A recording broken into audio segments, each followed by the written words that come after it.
Breaking news.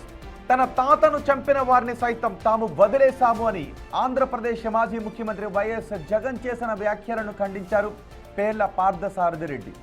YS Rajareddy హత్య కేసులో నిందితుడిగా ఉన్న పార్థసారథి రెడ్డి తన సోదరుడు ఉమామహేశ్వర్ రెడ్డిని అత్యంత దారుణంగా హత్య చేశారు అని చెప్పారు. కానీ ఆ కేసు తెరపైకి రాలేదు అని, రాజారెడ్డి హత్య కేసులో 5 ఏళ్ల వరకు కనీసం పెరోల్ కూడా రాలేదు అని చెప్పారు.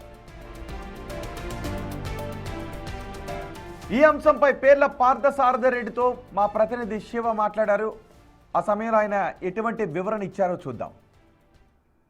రాష్ట్ర మాజీ ముఖ్యమంత్రి వైఎస్ జగన్ ఈరోజు కొన్ని సంచలన వ్యాఖ్యలు చేశారు. ఎవరైతే తన తాత రాజారెడ్డిని హత్య చేశారో వాళ్ళను వదిలేశామంటూ కూడా అయితే ఒకవేళ నిజంగా కక్షాదింపు రాజకీయాలు చేస్తే ఈరోజు వాళ్ళు స్వయంగా తిరిగే వాళ్ళంటూ చేశారు. అయితే ఈ హత్య కేసులో రాజారెడ్డి హత్య కేసులో ఎవరైతే ప్రధానంగా ఆరోపణ ఎదుర్కొన్న నిధులు ఉన్నారో వాళ్ళు పేర్ల పార్థసారథి వాళ్ళు మందపడినారు.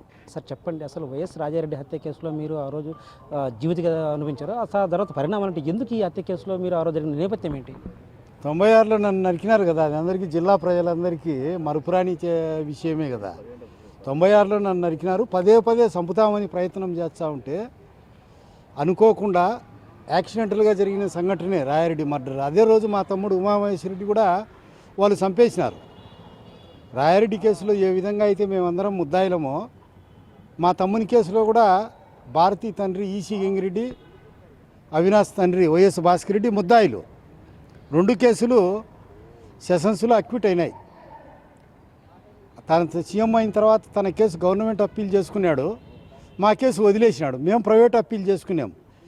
ఆడ హైకోర్టులో రాయారెడ్డి కేసులో కన్విక్షన్ పడింది, మా తమ్ముని కేసు కొట్టేసినారు, తప్పించుకున్నారు. అతను సీఎంగా ఉన్నాడు కాబట్టి మేనేజ్ చేసి మళ్ళీ హైకోర్టులో కన్ఫర్మ్ అయింది, జరిగింది.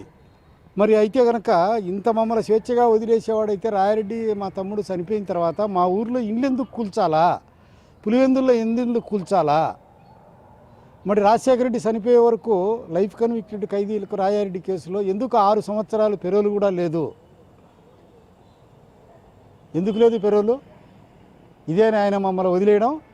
నేను మైనింగ్ ఏజెన్సీలు లీజులకు ఉండేటివి తెచ్చుకుంటే ఆ లీజులన్నీ రద్దు చేసినాడు. మేము ఏడ పైకొచ్చామని మా అంగబలాన్ని, మా అర్ధబలాన్ని, మా రక్త నాడులన్నింటినీ తెగ్గొట్టినారు. ఇంక నిండా అస్థిపంజరం మాదిరి ఉండాం. ఇప్పుడు మమ్మల్ని చేయడం వల్ల వాళ్ళకు వచ్చేది ఏమిటి? ఈ సానుభూతి కోసం ఎవరికో టార్గెట్ పెట్టారు, ఎవరినో హతమార్చాలని. దానికోసం అప్పుడు పరిటాల రవిని హతమార్చేటప్పుడు కూడా ఇదే వాడినాడు వాళ్ళ ఆయన. మేము మా తండ్రిని చంపిన వాళ్ళని కూడా మేము వదిలేశాము, స్వేచ్ఛగా తిరుగుతున్నారు అని. మరి వివేకానంద రెడ్డి మర్డర్ కేసులో జగన్ను భారతి వాళ్ళ సలహా మేరకే అతన్ని చంపేసినారని అందరికీ తెలుసు. దాన్ని ఇతరులపైకి రుద్ది ఆదినారాయణ రెడ్డి పైకి, చంద్రబాబు నాయుడు పైకి దాంట్లో సక్సెస్ అయ్యాడు సీఎం.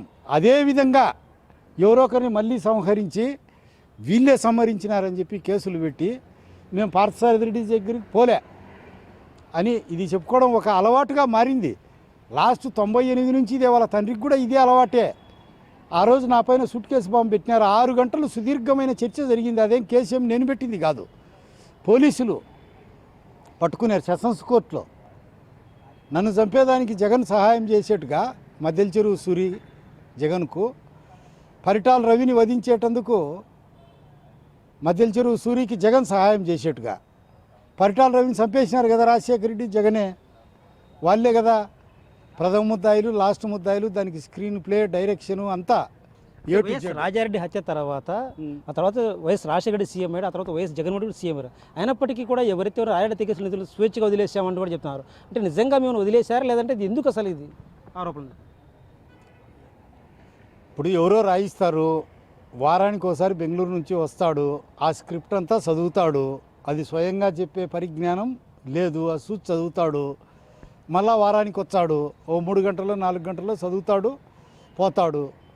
ఎవరో ఒకరిని టార్గెట్ చేసి చెప్పాలా, మేము దొరికినాము గత 30 ఏళ్ళుగా, మమ్మల్ని టార్గెట్ చేసి స్వేచ్ఛగా వదిలేసినాము, ఇంకొకరిని కొట్టాలనుకునేవాడు మా పేరు.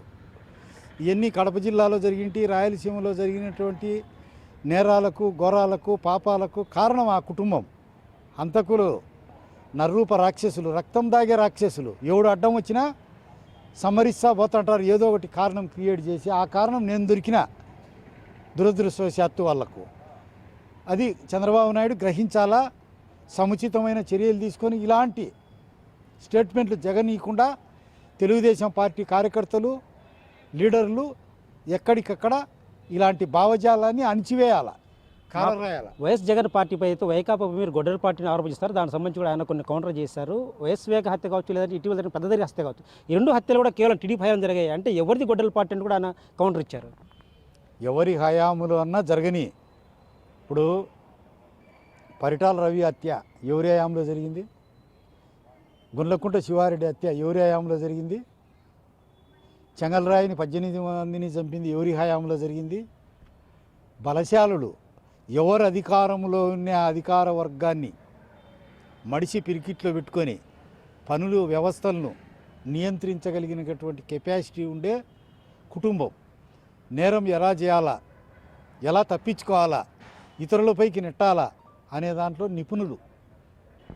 వైఎస్ రాజారెడ్డి హత్య కేసులో దాదాపు 10 మందికి జీవిత ఖైదు అనుభవించాం. మాకు సంబంధం లేనప్పటికీ కూడా మాతో పాటు మరికొందరు కూడా జీవిత ఖైదు అనుభవించారు. సో ఈ నేపథ్యంలో కేవలం జగన్మోహన్ రెడ్డి చెప్పేది ఒకటి, లోపల చేసేది ఒకటి ఉంటూ కూడా ఎవరైతే ఉన్నారో రాజారెడ్డి హత్య కేసులో 12 పేర్లు పడతాడని చెప్తున్నారు.